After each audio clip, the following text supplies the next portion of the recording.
Hello, and welcome back to Dev Game Club, a weekly podcast in which two veteran game developers look at games from the past to discuss their relevance and impact today.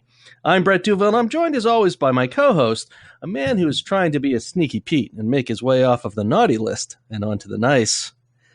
Tim Longo. Tried to find another Sly Boots style phrase to Very incorporate nice. there. Very nice. Yeah, Sly Boots. Sly Boots goes back a long ways. The etymology of that first appears in the 18th century in a book of cant and thievery, I think it was called.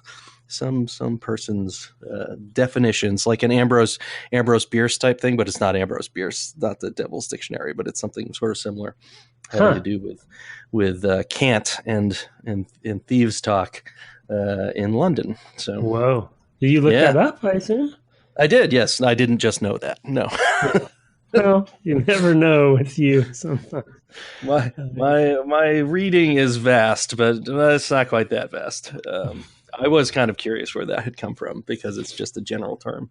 And one etymologist I read said there were other bootses, like there was a smooth boots as well and a clumsy boots that were referred to as well, and that had to do with like the army and just sort of characters that you might have in your army brigade or what have you, or your whatever. So I thought that was pretty funny. Yeah, fascinating.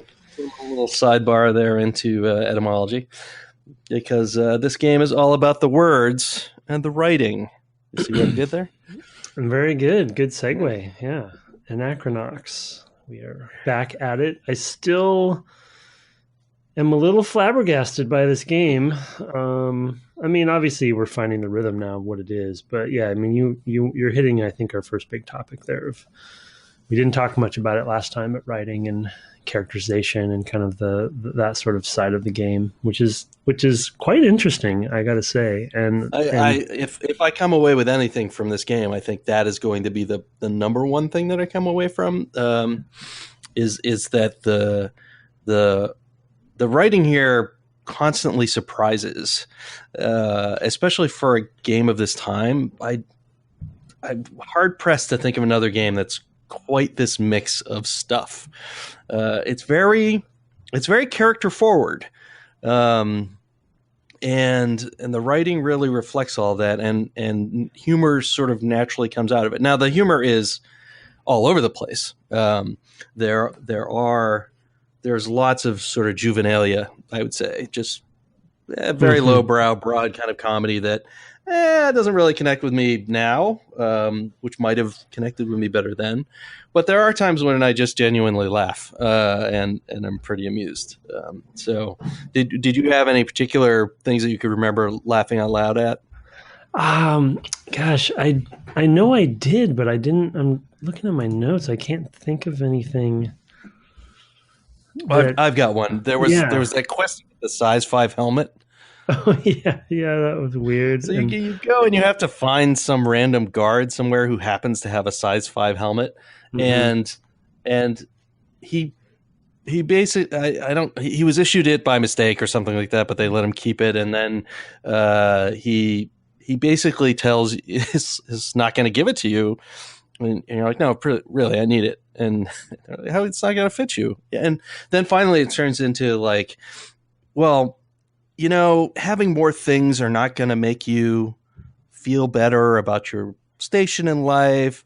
And then finally, he just passively aggressively gives it to you. And there's like a series of dialogue things that he says at that point, like, oh, do you feel better now, et cetera, et cetera. And I just laughed because that was so tonally strange to run into in a game. It's just not the sort of thing you see. No. Yeah.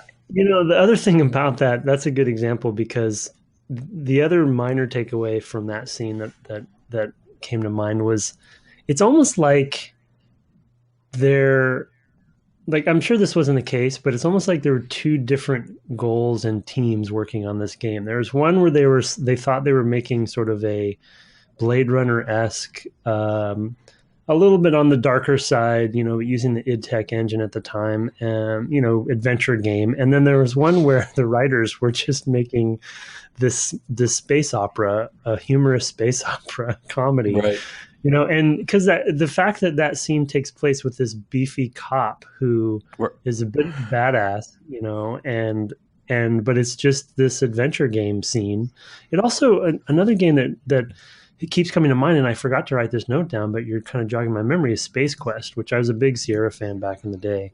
Oh, right. As a kid. And Space Quest was this comedy space adventure, and literally an adventure game as well in the early days. And just a funny kind of mashup of humor and science fiction. But I don't know. It's just that, your point about that scene is just funny that sometimes I feel like it's so uncharacteristic of those characters, because most of the time you see them, they're beating somebody up or they're talking about beating somebody up. And in fact, if you go back to that guy later, he fights. So you end up in combat with him because he wants the helmet back or something. And you're like, well, I'm not going to give it to you.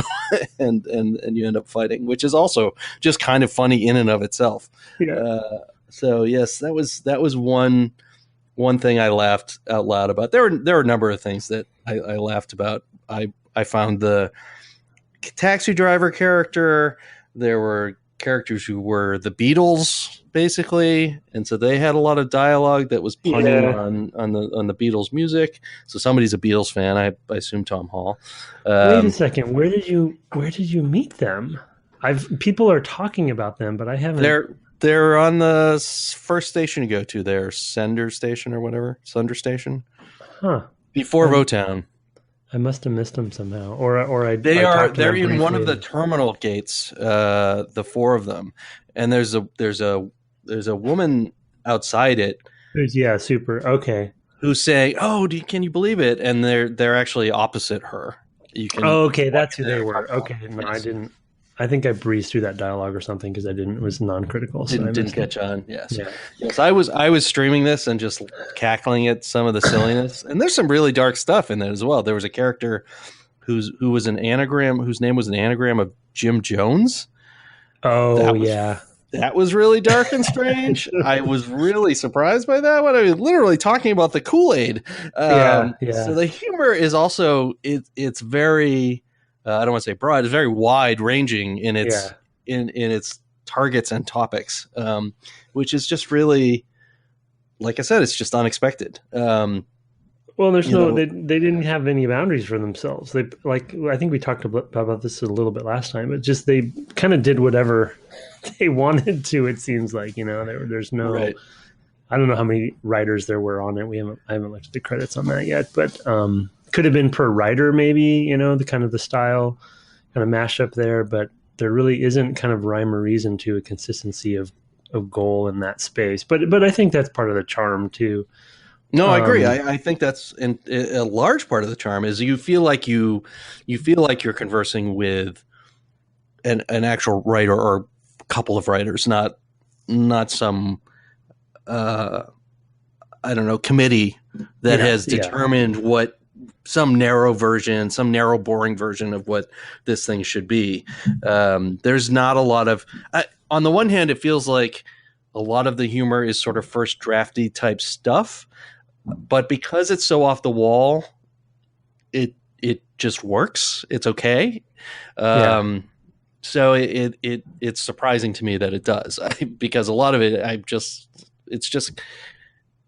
it's sort of like SpongeBob SquarePants is to me, where it's just so odd and strange and unexpected all the time that I find myself laughing, not because the joke is necessarily super funny, but in the context that I'm finding it is unexpected, and that's a reason to laugh. Now that I've explained how humor works, there's also an absurdity, I think, to it too, right? And that's the same goes for SpongeBob, where. Right. If you actually sit back and think about what you're watching for a second, it's so absurd that it kind of becomes a little funnier because of that too, I think. Yeah. To the degree where the, what's his name? Grumpos, Yeah, Grumpos? Grumpos more of a star. Master, Or something like yeah. Master Veros or what? Some His name bizarre right. name. Yeah, Mastavarius or something. But his ability is Yammer. So they created right, an ability that allows them to overwrite, basically. It right. justifies monologues of nonsense just to convince someone to do an NPC to do what you want because he's talking them to death. And it also works in battle. Where you can stun people with Yammer, where he Oh, yells, really? I didn't try "Oh, that you though. That's haven't? funny. Yeah, you Oh, can that's use cool. that in battle." Where you should definitely do it because the summon animation for it, the spell animation, is hilarious. Because he's, I couldn't do justice by describing it, but he's yelling at the camera, and these words are streaming out of his mouth, and then it just kind of swirls around the enemy or something like that, and then they go stun. I think they're stunned until you hit them again. So it's just That's pretty awesome. yeah. Yeah, So, I actually streamed this time. I hopped on Twitch and streamed for hours and hours on Saturday, and then a little bit on Sunday morning just to finish Votowne. And I was reading some of the Grumpos Yammers because we had to do it at least twice and maybe 3 times. I think it's three times. I think yes, one in each location we were in, maybe to track something down, which was actually a source of annoyance in one way, because when you get to Votowne, you need each of the person's abilities. Yeah. So, I almost got that wrong, and every time, like, you know what I mean, I had to go back and get each of them because anyway. Right, because you didn't swap out the right person. Right, so I went with Rho Bowman, who as a character I actually really like, and I particularly like the voice acting. She's sort of sassy, and she's very well acted, I think, even when her writing isn't great. Anyway, so I went with her and Grumpos and left Pal behind because Pal's voice, it's hard to listen to. It's hard to listen to. We both wrote the note down of Cartman, like a really bad Cartman. He's a cross between Tweaky from Buck Rogers and Cartman from South Park, which is just maybe the worst combination you could think of. Not a good combination.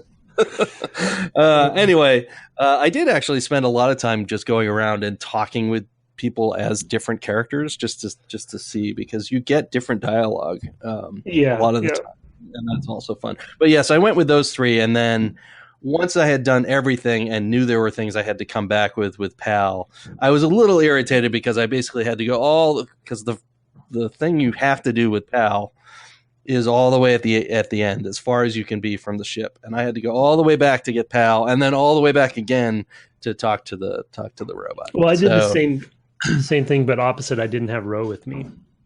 Oh, okay, right. So you can't analyze that, the map without her. So I had to go all the way back and do the same thing. But, yeah, it was a little annoying. Yeah, that's kind of I wish there were. I wish they'd come up with some sort of fictional baloney to call them on the phone and just swap them out. Because there's no harm in that, and just have an animation of one runs away and one runs in, and I feel like that would have been a better choice there. But I spent a lot of time going around in Votowne anyway. So I don't know how much that's going to be a thing moving forward now that we have four members of the party, and it looks like there's room for like 8 or 9 or something on the in the interface. Yeah. So I don't know who else we're going to get, but Stiletto anyway, I know is coming at some point. I can't wait to meet her. Yeah, and there's another guy on the box, I believe, that we haven't met yet. Looks like a burly guy. Anyway, yeah, there's more to come for sure. I fear that kind of swapping out is going to be a thing because each of them has the separate abilities. Yeah, I mean they're basically lock and keys for things, which I do like. I really like that because they've done it in such a way as to be flavorful as well. Mm-hmm. It adds a distinct reason for each character to be in the party, which makes you feel more favorably towards them, whether or not you have to run back and forth and get them. You always have to have Sly, which I'm not sure how I feel about. Because he's sort of the blandest, number one. I mean, he has a skill too, right? He can pick locks, so you would have to do it anyway. It's more just, well, I don't know why. Since you can switch between party members and be driving any one of the party members, I'm not sure why you can't leave Sly behind. But okay, I mean, he's the hero, I guess. Yeah, something like that. He's the Hal. I mean, it reminded me of Kingdom Hearts, where you've got this made up JRPG protagonist, Sora, I think. You're treading in dangerous territory, whatever you're about to say. Well, it's just that when you go to these different Disney worlds, for me, the wish fulfillment is I want to have a party full of the Disney characters. Right. I don't really care about this generic Keyblade thing guy that you made up to tie the story together. Exactly. Yeah. I just don't. He's not a deeply characterized character, and I don't care much about him. So I want to be Jack the Pumpkin King when I'm in the Nightmare Before Christmas land, whatever Halloween Town, etc. And I sort of felt that way here too. As like I want to run around as Rho all the time because she's cool. That's a good point. But I get it. I mean, this is a film noir sort of character, and I think they're trying to also develop him as well, right? I think that over time they're trying to add more layers to him based on what's going on in the story, though I guess this last session they didn't do too much of that. But I feel like in the first session they were trying to add some more to him. Yeah. So you cared a little bit more about it. The other scene that I enjoyed, it's pretty typical, like you can kind of see it coming kind of scene, but when they were stuck in space and the days were going by. Oh, yeah. Scenes for day 1, day 9, day 10. They just had a lot of fun with the little scenes and events that were going on there. Yeah, no, that was really good. I chuckled through a lot of that as well. It felt there's a scene like that or an episode like that in Cowboy Bebop, I think, that felt very similar. And in a way, and now I'm wondering when Cowboy Bebop was. In a way, Sly Boots seems a little like the lead in Cowboy Bebop, which was in fact 3 years before this. I wonder if that's also an influence. I feel like I read that on the wiki actually. Oh, really? It would not surprise me. Maybe I'm wrong on that. I'll have to look it up. But yeah, I love Spike in Cowboy Bebop. It's I haven't watched that. So yeah, I just keep getting Mass Effect echoes each time we play, especially from the Sender Station. Is that what that was called? Mm-hmm. Yes. Yeah. So I just like, kind of reminded me, and a couple of and the next one, Sunder as well, has that sort of Citadel feeling. Exactly. As in my note. Yeah. Oh, you had that in your notes as well? I did. Yes. I was like, wow, this is so Citadel-y. And just the Mass Effect, the Mass Effect relay kind of thing, or what were they called? Yeah, the mass relays. Mass relays. Yeah, mass relays, and those sorts of the ancient alien technology, and as they're uncovering more and more of that, and it sounds like there's the next session we're going to hit something called the Hive, which of course every science fiction property has some sort of hive mind kind of thing. But yeah, gotta have it. Even some that are not science fiction, like Planescape. Oh yeah, right. Get the hive rats. Throw that game as well. I think, so then the other character you had mentioned last time that we didn't talk much about is Detta, or Vendetta, as it were. I can't remember his full name, but that's his. Yeah, his first name is it's like Venadrill or something like that. I can't remember what his his name is. Whatever his name is. But he's an interesting character. He is kind of he is kind of tough. He's kind of a tough guy. He actually, he's a big story beat when he shows up, which is how we ended last time.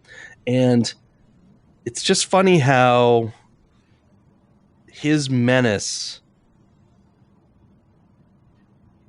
to me really reflects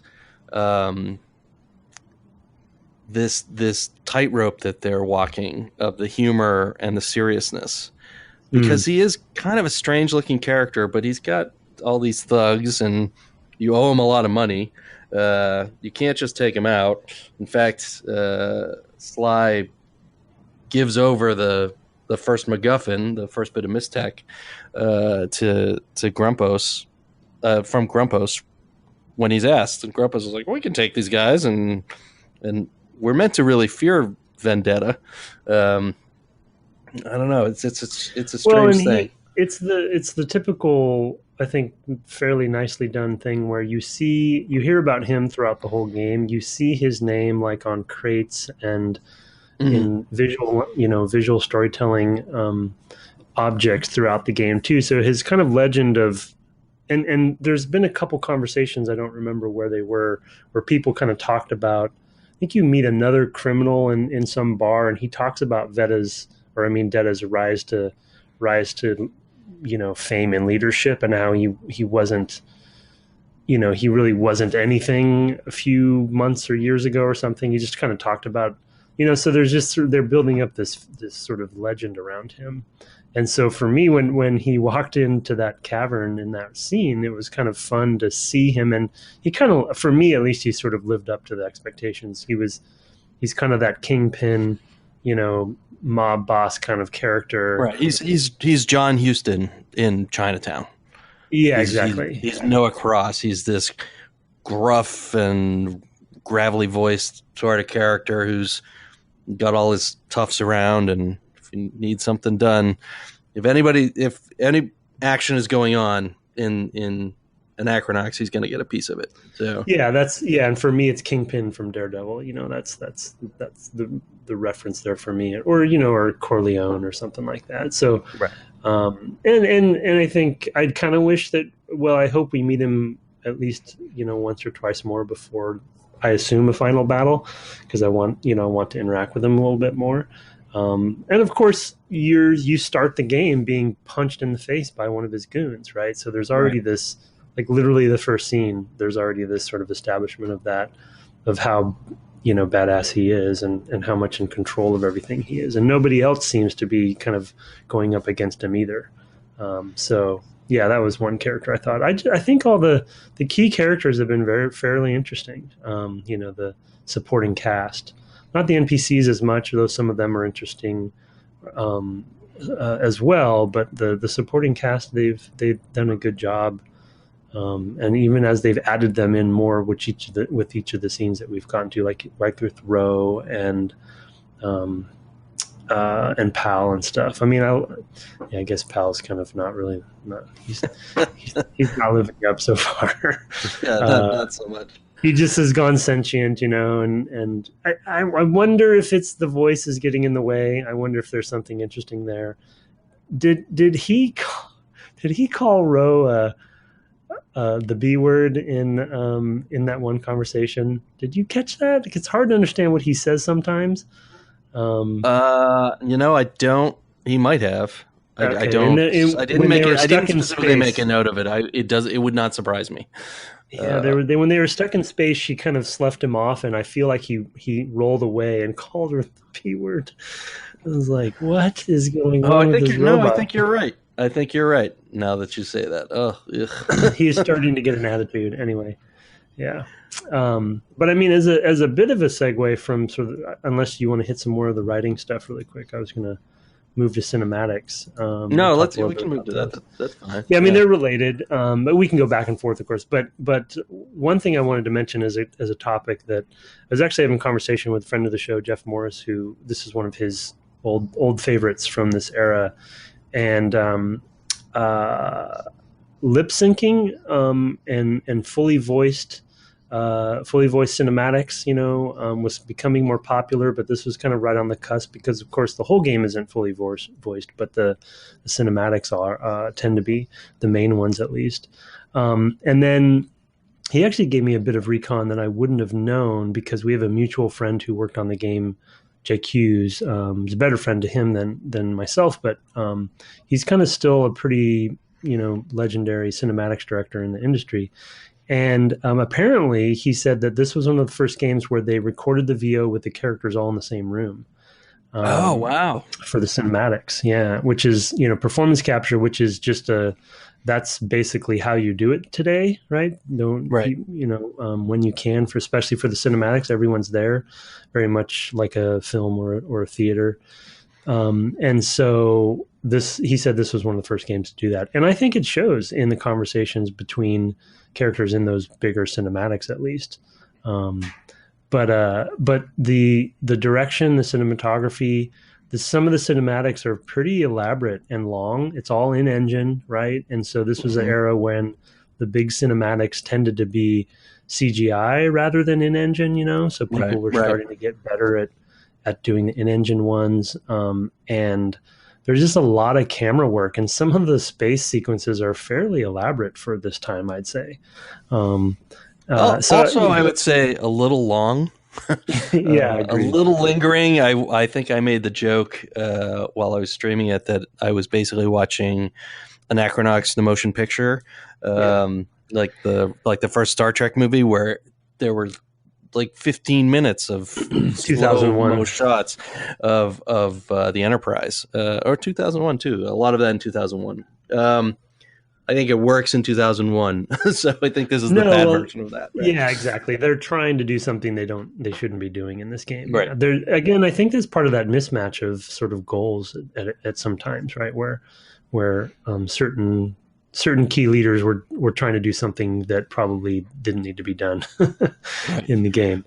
But as far as like achievements, I think Jake Hughes is well known for having made. I think I got some email and or tweets about this. Is that Jake Hughes is well known for having put together a machinima of all the cutscenes from Anachronox into sort of an hour and a half movie, which is highly regarded. So it's something I might try to track down over break when we're not playing as much, to try and take a look at, because I'm curious.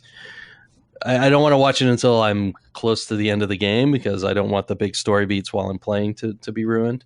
So I may wait and do it after I've finished altogether and all that, but we'll see when I can fit it in. Yes. And it seems like, and though we haven't obviously gotten there yet, and we'll probably talk about this after we finish, but it seems like the cult following for this game, kind of would have loved to have had it finished, the story finished. That there's enough here, there's enough meat on the bones from a writing and story and character perspective where the people wanted to know what would happen. So I saw a lot of I'm curious. Yes, I've definitely heard that a lot about this game, and certainly Aaron Evers, who had given us our copies of the game, had mentioned that in particular. Man, if you could get somebody on, it would be great if you could get somebody on and have them finish the darn story. So, yes, this was a time, I think, when they put a lot of technology into this game, which is something we'll probably talk about on another episode. But there's a lot of stuff that they had to build that was not in Quake 2 natively. And that's a big investment of technology time to do all of that. And you want to pay that off, hopefully, across multiple games if you can. So it's often the case that the first game that's interesting, you go, oh, that's really cool. And then the second game would have been the thing that really blows your mind, or maybe even the third, when they've gotten used to doing, making that sort of stuff. I mean, I think of Uncharted 2 as a classic example of, not the first Uncharted was pretty good, but the second one, they really nail all of the stuff and the tools that they have to really deliver on the promise of the first one. So I feel that might have happened here as well. So it is kind of a shame. that we didn't get more of it. Yeah, and they're definitely pushing the engine. I feel like at the time, I can't tell with the elevator transitions. Sometimes they're seamless, and sometimes they seem to be streaming.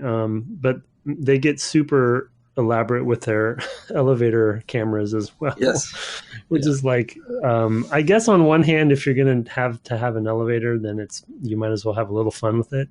Versus, say, I feel like Mass Effect did a poor job of that back in Mass Effect 1, where they needed to do the same transitions. But yeah, it's kind of like the cinematics, like you mentioned, right? They kind of are long. They get a little long on the tooth sometimes, especially that sequence when Sunder gets destroyed.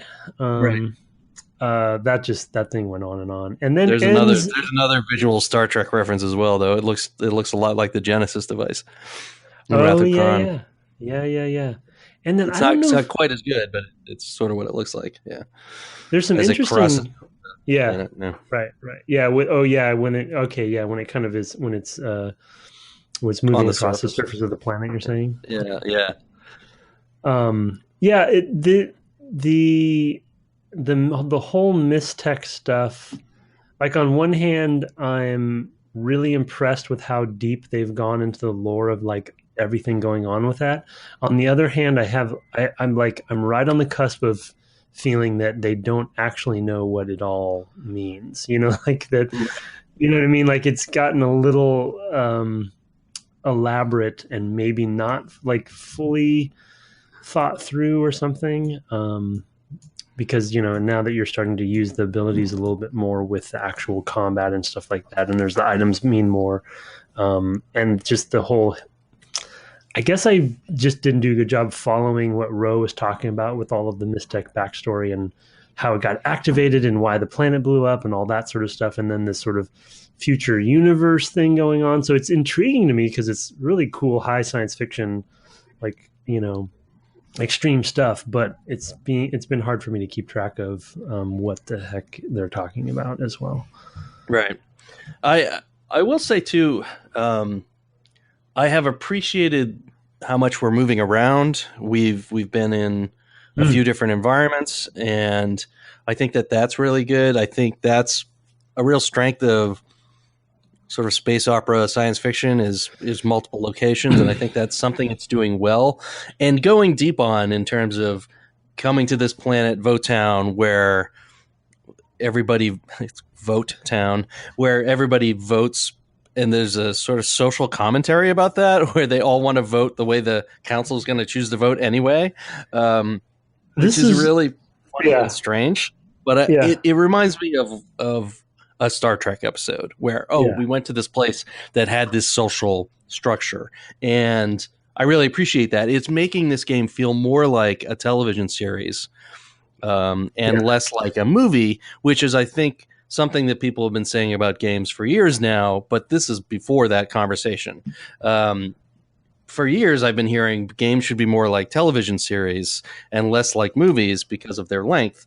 And here's a game from 16 years ago, that is actually doing that. And I really appreciate that. That's a good, I didn't catch that. That's a good point, that every location we've gone to is kind of an episode. Yeah. There's characters that are revolving around it. I have to say the Votowne section that we just finished, or that we played last, I think is my favorite because for me, it's been the best merger of interesting writing and situations with humor, but also there's a little bit more, I guess, meaning to what is going on and commentary. And I wrote down a bunch of commentary notes. Like, for instance, and maybe I'm stretching this, but I feel like each one, I guess this is pretty obvious. It's not a stretch. Each one of the propositions is a commentary on something probably around 2001 that was going on. The 2000s, right? When it comes to torture, and was one of the propositions, the absurdity of like ramp angles. And then the whole thing with the council, isn't that sort of a commentary on the electoral college in a way, because they have this whole elaborate thing where they describe how there's that one dude that kind of gives you the history that you talk to, and he kind of walks you through how they got to this point and how they basically, I think there's something, I'm going to butcher it in the paraphrasing, but they basically say people were so dumb that they needed people to tell them how to vote. And so they have these 8 people who are the ones who everyone just follows because I don't know. Maybe that's just my own commentary I'm putting onto it. There's something going on there. There's maybe a commentary about elitism amongst maybe the Democrats, I would guess, maybe something like that. There's even a line where they say sometimes the popular vote, or they say, they said something about sometimes the popular vote is in disagreement with the council, but they go with the council anyway. There is something like that where maybe it's just a little timely and fresh wounds for our situation today. Our time, But I don't know. I thought it was cool that they took, that they used this particular area to throw in a couple interesting comments on things, and that was fun. Yeah, and I also felt like they were getting more confident in their comedy.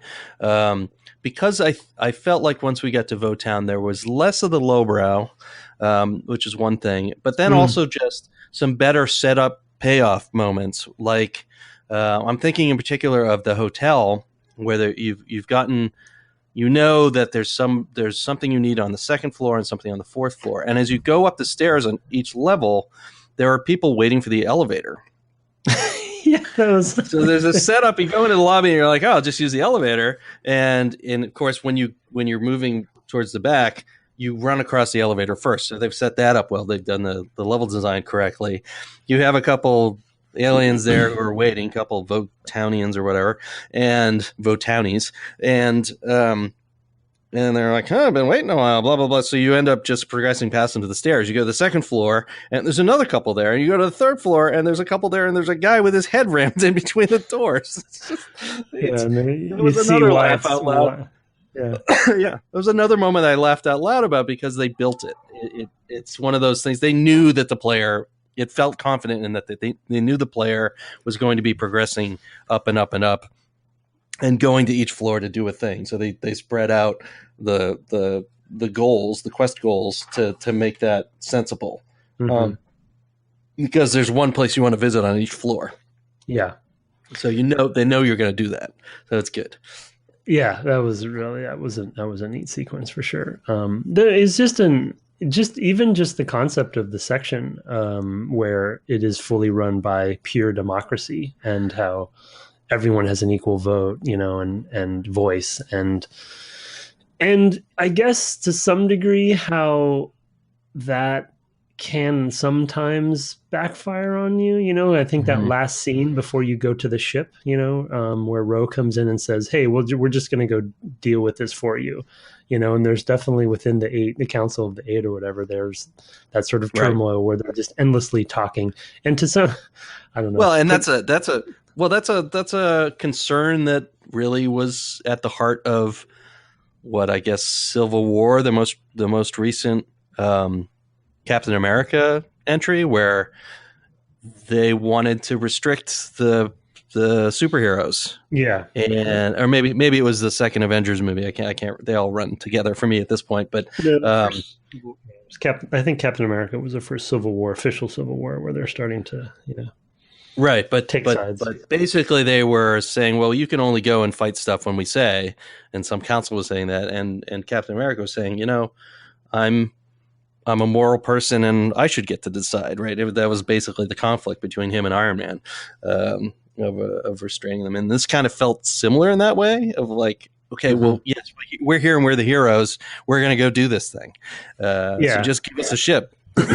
And Rho literally says, while you guys bicker about this, we're going to go deal with it, kind of thing. So anyway, interesting. Yeah, it's really unexpected. The Star Trek reference is actually really good. That's actually fitting better in my head. I think, I've admitted on the podcast before that I need things to fit into their boxes appropriately for my brain to not freak out. And this game has been hard for me to kind of nail down, but Star Trek adventure game is feeling pretty good to me. And we haven't even talked about the combat stuff in the. Maybe I don't know. Maybe you want to hit that now, or do we want to shift gears, or should we save that for next? Yeah, we can. Yeah, let's talk about combat a little bit, because we have had a bit of it now. I mean, one of the things is this I think we'll put off, is there hasn't been as much of it, and so I have thought of it as more of an adventure game than I think of it as a JRPG. But we'll talk about all that stuff I think next time. There are interesting things in the combat. I particularly like the space matters in terms of melee characters and ranged characters. That was a nice addition. And although I haven't yet seen a use of it, at least in the training at Whackmaster Jack's, there was environmental stuff. So you could move and turn on a shield, and it trained you how to do that. Now, we haven't had that happen again. So I don't know if that's going to actually be a thing, or if that's something that got pruned away and never got taken out of the tutorial.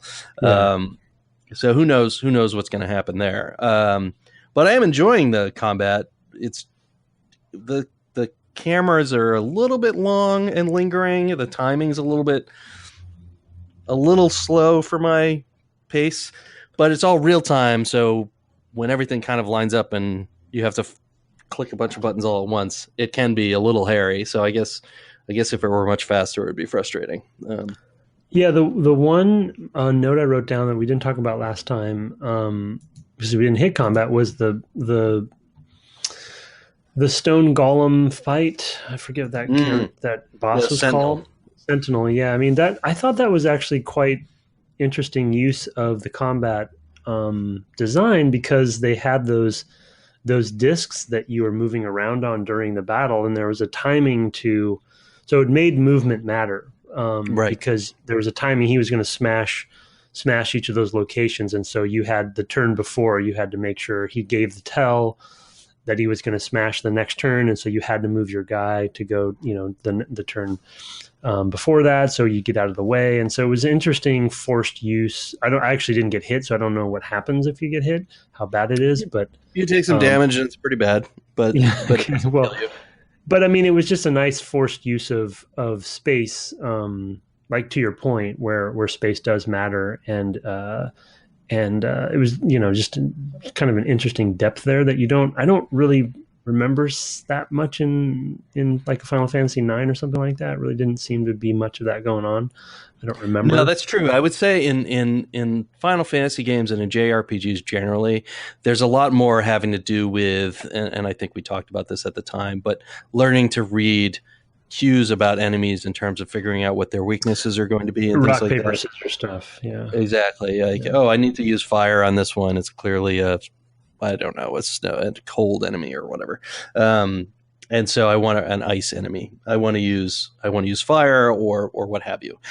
So there is definitely that rock, paper, scissors. Here with the addition of that space, you actually are thinking a little more tactically. I'm often being a little more careful about who is firing when Sly is firing on somebody versus what the melee attacker is going to do. And none of that really ever matters in the you're always in range kind of thing. You're always in range. All of your attacks work, and it doesn't. Which isn't the case here. Right. Yeah. And I do like. Yeah, Grumpos, obviously you need to move him into range if he's going to use his stick or whatever. And I've accidentally gotten. If you have somebody in front of another ranged attacker, then it blocks it. So space there. The interface is clunky for doing it, but I definitely give it to him for going after it. The thing for me though, and I've actually used the shield just to use it. I don't think I've really needed to, but just to kind of that ability that Sly has, where you shield everybody. It's a Fatima thing. But anyway, because I'm playing on easy, I think generally the combat's going to be pretty much a nothing for me for the playthrough, because it's just so I have nothing to worry about. I don't have to strategize, at all. And I don't think I'm going to get as much out of it. I don't think I'm going to change my difficulty, but Well, there's not much more difficulty in medium, so I don't think the combat. I think there's some interesting ideas in the combat, and I'm curious to see whether they develop them more. I guess is where I am on it. The trajectory is not good. Yes, for depth. There's just not a lot of it, and so it's hard to imagine it getting deeper in an interesting way because it's so little of the game time is spent in combat, which doesn't bother me in the least, to be honest, because often the combat can be very repetitive in those games, in JRPGs in particular, but also in Western RPGs too, right? So top-down, turn-based type stuff can be tedious. So yes, it doesn't upset me really that there's less of it, I'd be glad if there were more bosses. It's funny though, a lot of the role playing, there's a ton of experience points sometimes for the combat. I think it's like 1,400 a piece for the robots or whatever they are, the round robots that are PAL-like in the on the way to the warship. Those grant a ton of experience. I leveled several times going through there, and I just don't know if there's going to be a point to all that leveling. It hasn't, because there hasn't felt like there's been a challenge to this point. But that's fine. Fun doesn't necessarily mean challenge. No. I think I just am sensitive to it because it is. I think anything that takes time, I want to be engaged with it, and I want some depth there. And again, I chose easy, so that may ultimately be my bad for that. And maybe the way you play easy is not, combat isn't a thing. But anyway, I won't probably get to. Maybe I'll do a little research to see what hard's like, but I won't play again on that. I wouldn't. It's just an interesting combination of things, and it was stated that the Chrono Trigger and JRPGs were an inspiration here.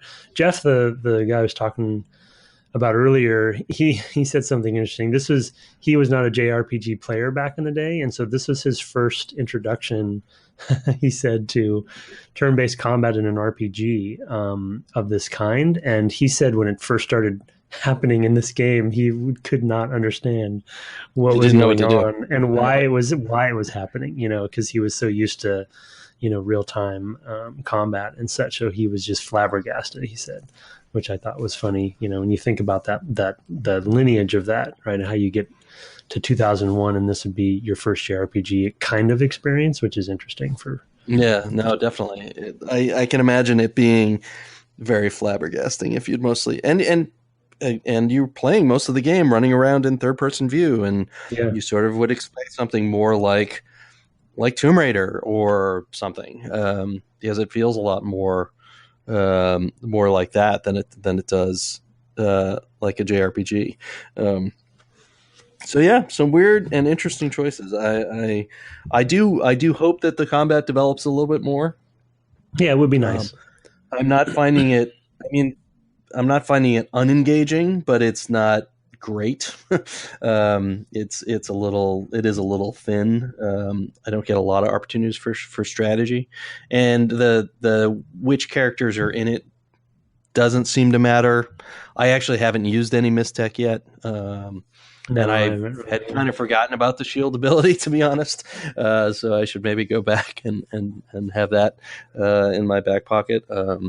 Because I have shields equipped on everybody and don't ever use them, so I don't. I don't know what's going on there. Well, it describes when you choose the difficulty. It describes what it does very briefly when you change your difficulty, and it basically just said, at least in the description that they exposed to you, it basically just said it ups your damage and lowers their damage.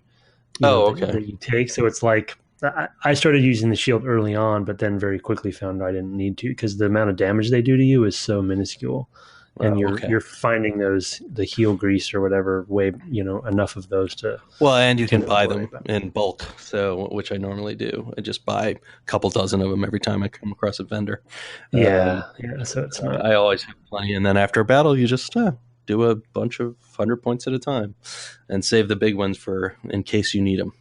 All right, well, let's take a quick break. We'll come back and we have a couple pieces of feedback by email, and we'll talk about, I guess, both next time and the time after that.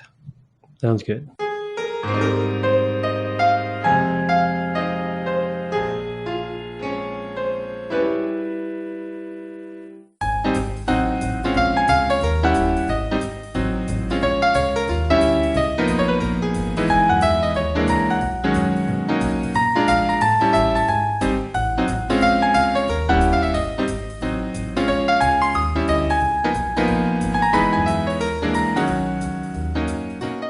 Welcome back from the break. We have a couple of pieces of feedback we'll talk about next time. We are reaching here the end of the year, so we will have an end of the year episode and all that stuff. And I guess we'll go first to the email. This was sent to devgameclub@gmail.com. You have the first one, sir. Yes. Let's see. Subject: JRPG influence in Anachronox, from Timothy Homan. I know from the Final Fantasy X episode, which was actually 9, I think. 9, yes. 9 episode, that Tim doesn't have much JRPG experience. And I would just throw out a couple of points he mentioned from the first episode, specifically engaging NPCs over and over, and them revealing more dialogue. And the small one-off mechanics and game elements are very JRPG, and to me in particular, very Final Fantasy. The dialogue bit is always a thing in Final Fantasy, and something that I didn't get for a while playing through those games, to my detriment. And when I think about one-off weird mechanics and things, I think of Final Fantasy that is 7 most. Because the snowboarding and weird stuff like that I heard about. In that game, there are one-off sequences for motorcycle, snowboarding, and even a simple but still surprisingly involved tactical strategy game in there. Oh, interesting. The game works entirely different in those segments and then moves on. I am sure, like Tim said, the way games are developed at the time helped that stuff come about, but to me it is clearly Final Fantasy inspired. Also, I have the same Metal Gear Solid phone sound set up as Tim. Good for you, sir. Anachronox was a great choice. Drew, name is actually Drew, I promise. So, but it's from Timothy Homan.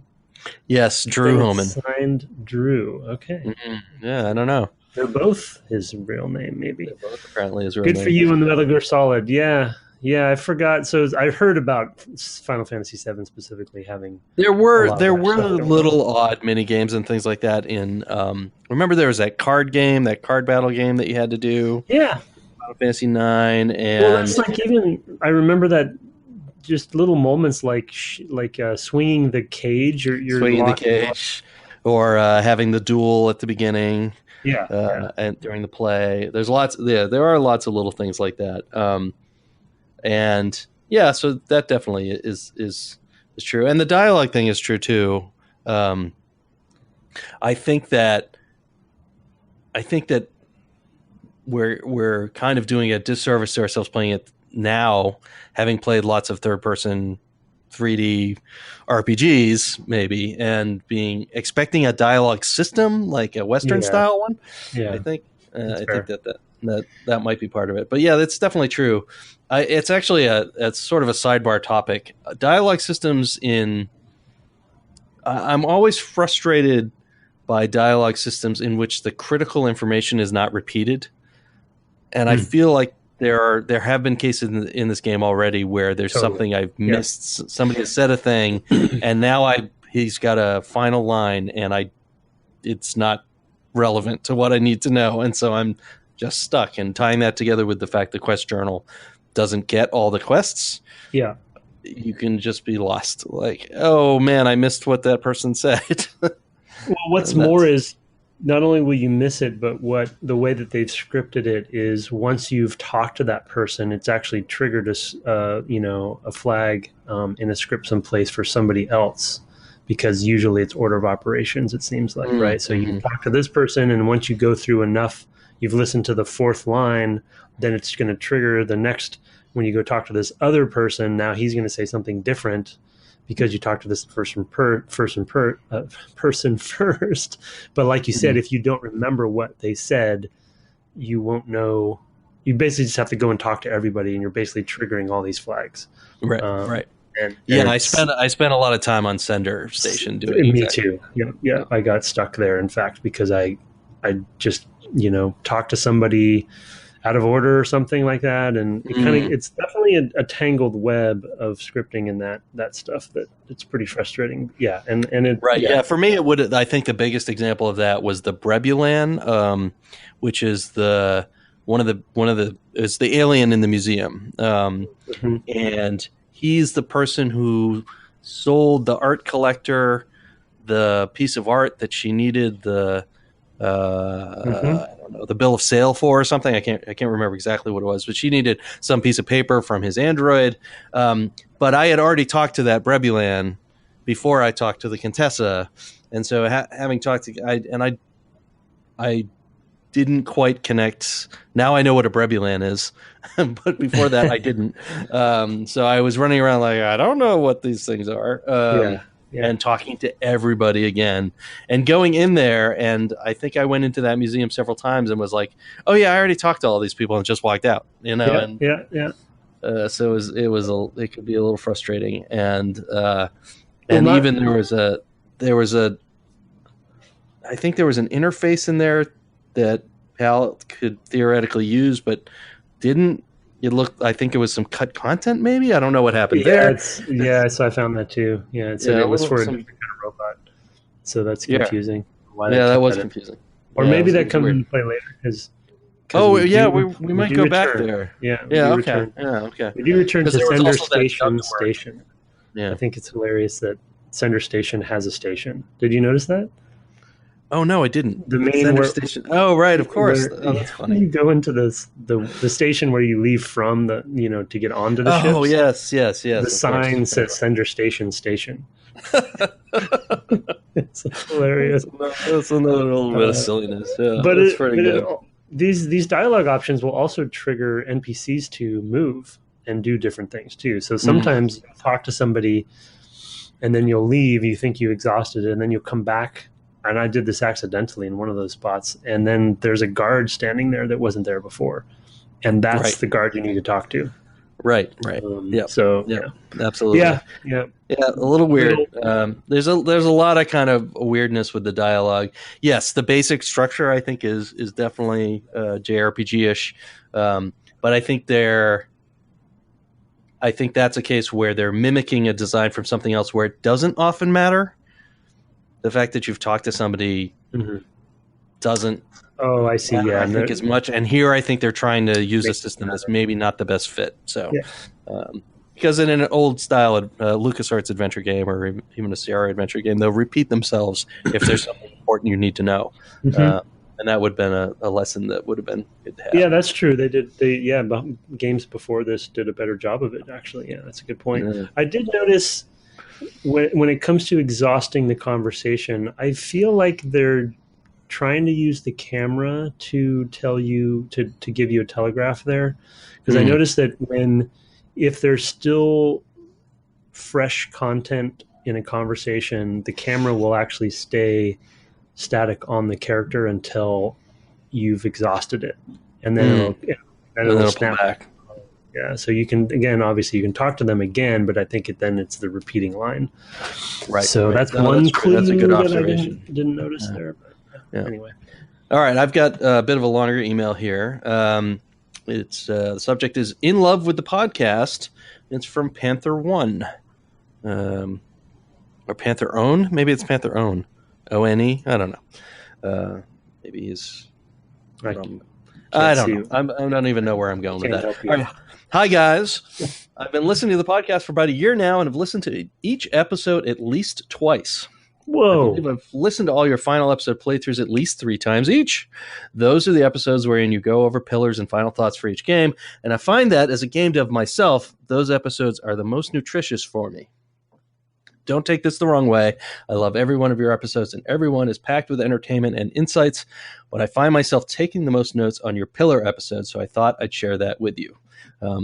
A side note here, that is actually why we try to review some of that stuff at the end of the year. So thank you. I'm glad you enjoy that, Panther. Yeah, geez. That's dedication. There's something I want to say in this email in hopes it will be read aloud on the episode, and it's directed to my fellow listeners, specifically the ones who are thinking of making their own games, but don't know where to start or what to do. I personally began game development about 6 years ago with no programming or graphic design background whatsoever, and I never even finished my college degree. Now, 6 years later, I have about a dozen games under my belt with the help of my brother, and 4 professional releases.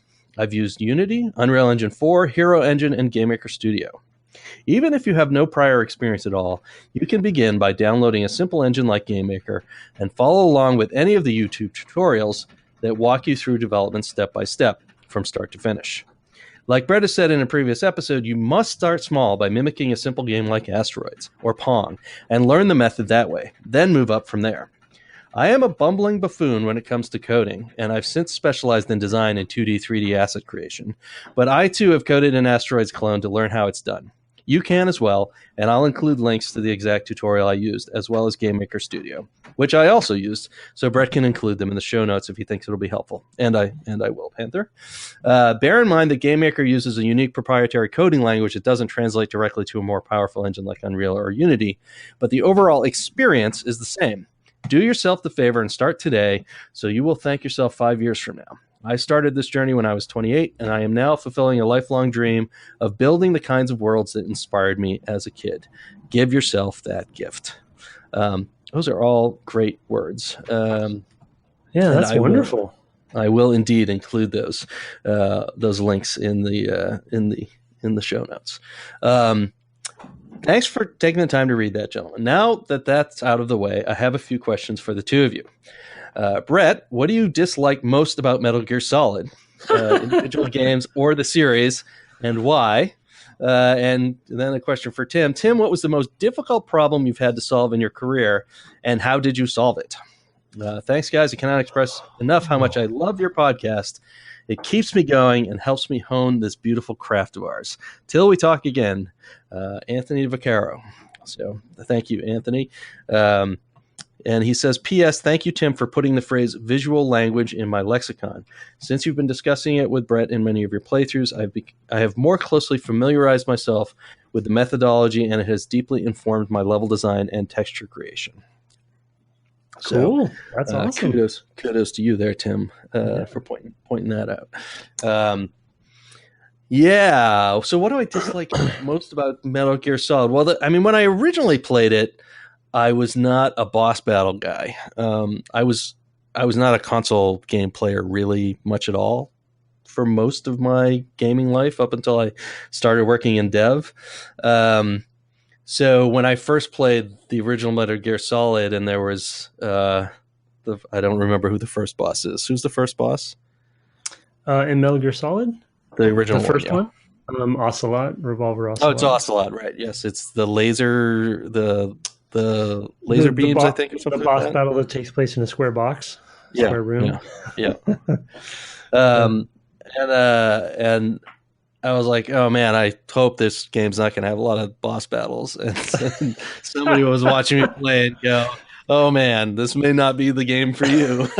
I've come to appreciate them more, but I don't know that was not my favorite introduction. I've actually really come to appreciate the series. I find them the tone is not always. I'm not always super pleased with the tone, but generally speaking, I do actually quite like the series and find the goofiness pretty fun.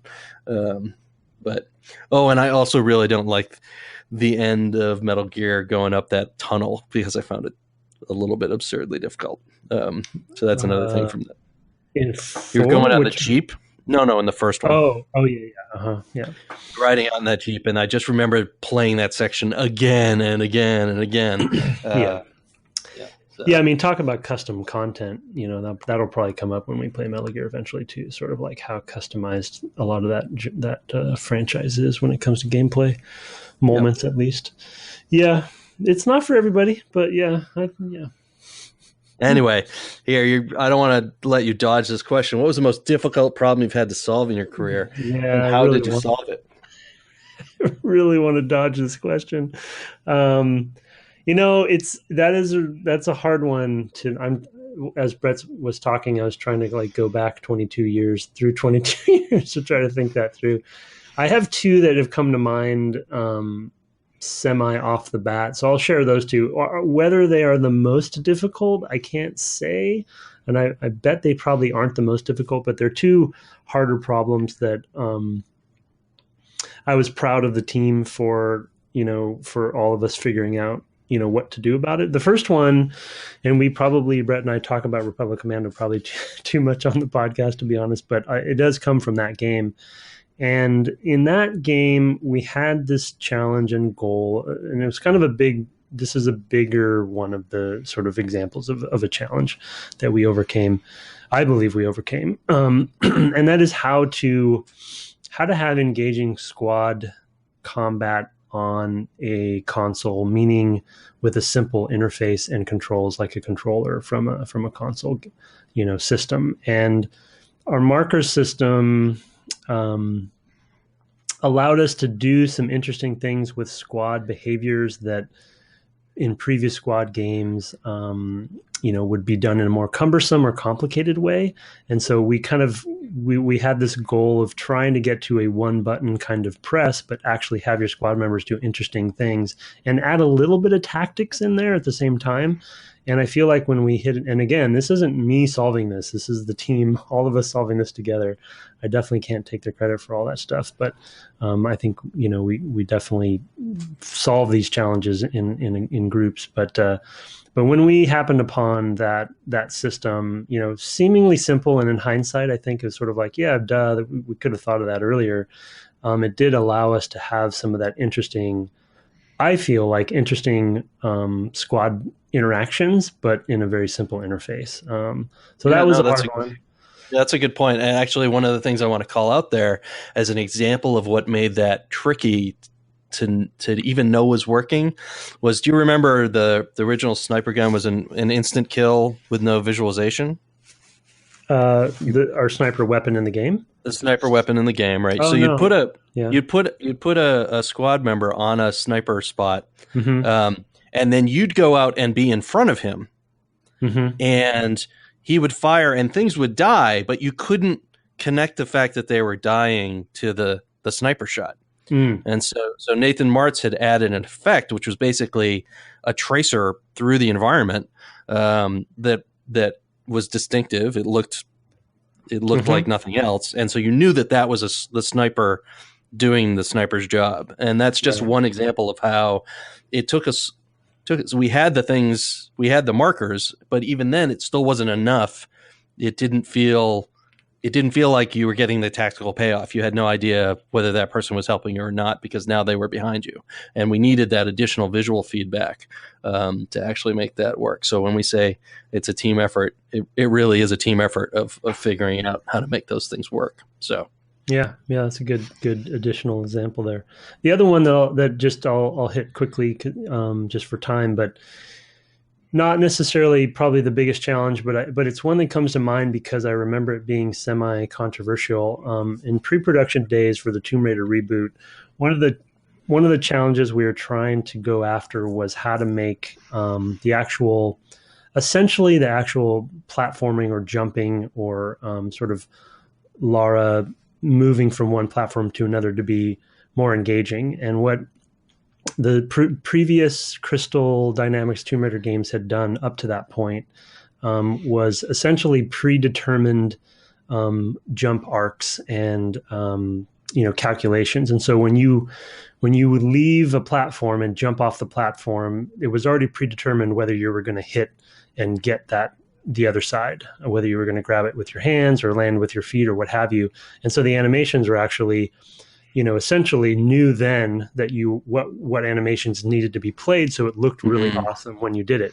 But what that meant was the problem we were trying to solve is that's not very engaging, because once you jump, you kind of lose control, right? Your player agency is no longer there. And so we were trying to figure out, can we add some more? And this is a simple simple solution that probably anyone who worked on a Mario game would like, no duh, or really any platformer did that. But Tomb Raider's always been a semi-realistic platformer, and so we added air steering, and late in the arc, essentially collision checks. So once you jump, if you didn't jump at the right time, you had some air steering in there to actually recorrect yourself and grab onto that ledge, and it made it way more dramatic because you're like you kind of push the stick over right as you're in the air. I'm just going to grab that one. Because you might have jumped at the wrong angle. So it gives you some wiggle room there, and obviously more player agency because you're still engaged. You're still moving the stick even in midair. It's not like a predetermined jump anymore. But it made it less, to some people, it was controversial because it was less realistic. Because once, because this is sort of a semi-realistic game, it didn't make sense that Laura could move, glide herself over like Mario does in midair because it wasn't, real. But ultimately I think it was the right call because it made the jumps way more fun and kept player agency, and it actually added drama and tension because if you went off at the wrong angle, you still had a chance where she could grab just at the last minute, so it kind of, I feel like it ended up being the best of all worlds there. And that's the way that the team ended up going. So that's all I got.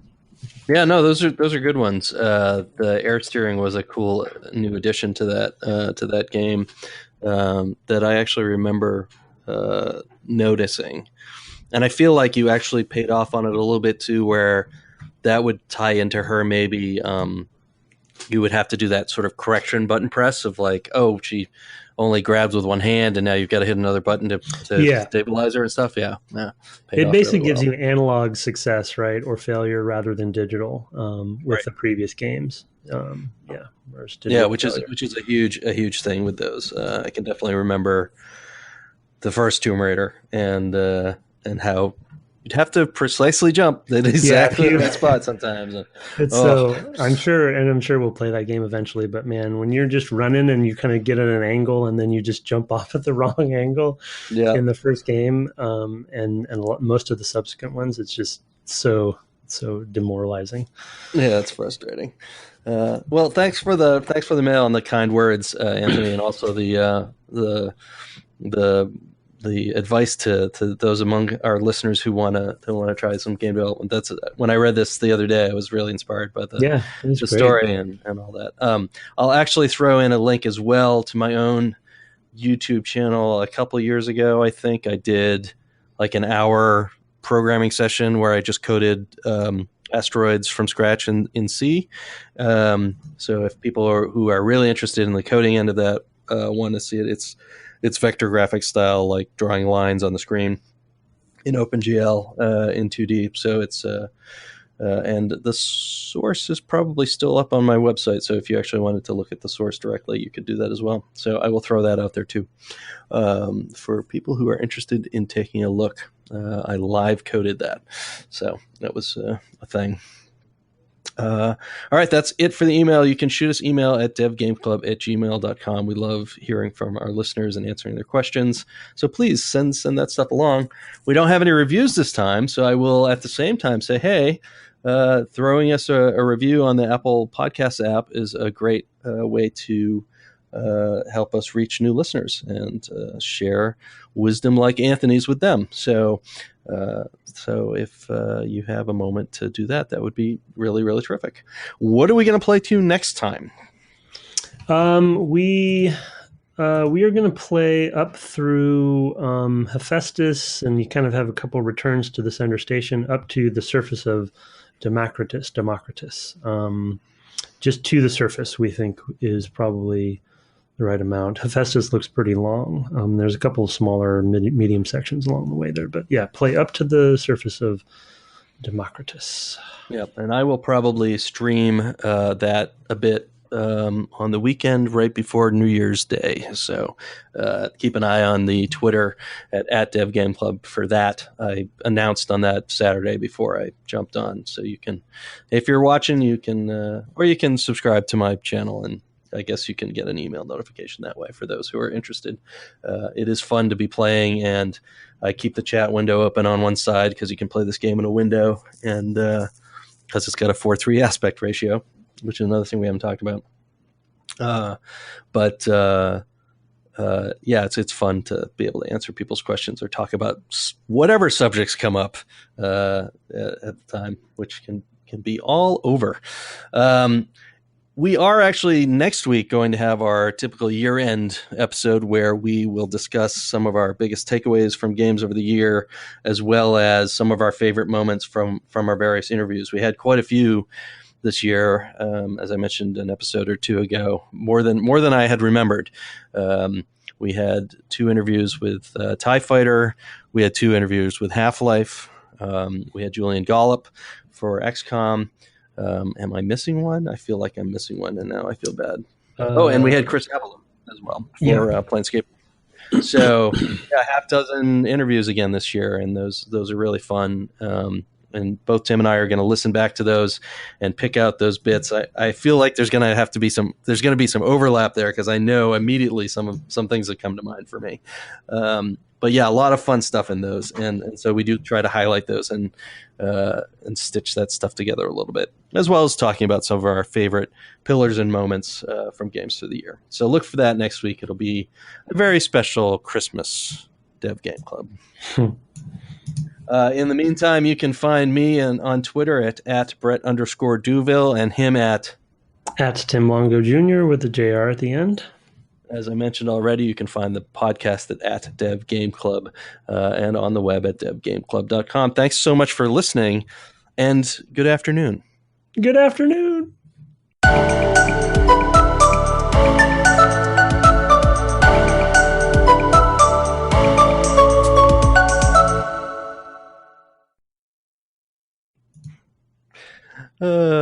It's funny to listen to you do that. Oh, good afternoon. Because you always do good night. You threw me on that one. No, I tried to.